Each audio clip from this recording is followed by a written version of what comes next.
पूरी भगवत गीता का जो कंक्लूजन है, जो सार है, जो निचोड़ है, वो आपको उसके कवर फोटो पे भी मिल जाएगा।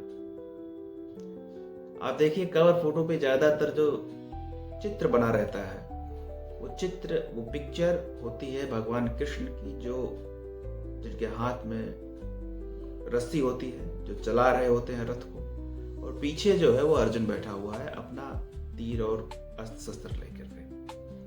इसमें भगवान यही कह रहे हैं कि तुम्हारे हाथ में सिर्फ कर्म करना है। तुम अगर कोई चीज कर सकते हो तो काम है, कर्म। या तो तुम उसे करोगे और या तो तुम उसे नहीं करोगे। बाकी कुछ भी तुम्हारे हाथ में नहीं है, तुम्हारी पहुंच में नहीं है, तुम्हारी रेंज में नहीं। और इस बात को एक्सेप्ट कर लेना होता है। देखो, और कमाल की बात है, क्या वो अर्जुन पहले से नहीं जानता था कि जिनसे मैं लड़ने जा रहा हूं वो मेरे नाना, काका, दादा, ससुर या ऐसे सारे रिलेटिव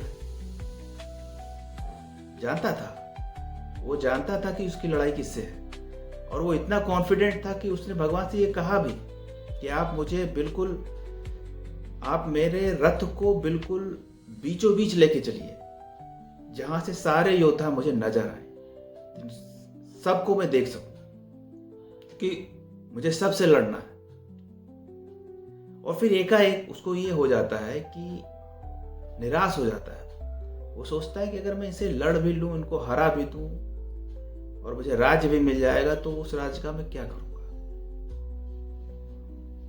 वो इतना निराश हो जाता है, उसके हाथ कांपने लगते हैं और पीछे बैठ जाता है, निर्णय ले लेता है कि अब मैं नहीं लड़ूंगा।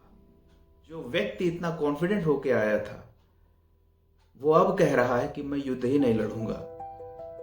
तो ये बात अपने आप में ही साबित करती है कि कैसे भगवान उस चीज को कंट्रोल कर रहे हैं। वाकई उनके हाथ में सिर्फ रस्सी नहीं है, उनके हाथ में वो सब कुछ है जो रिजल्ट दे रहा है, जो एक बात कह सकते हैं कि जो निर्णायक है।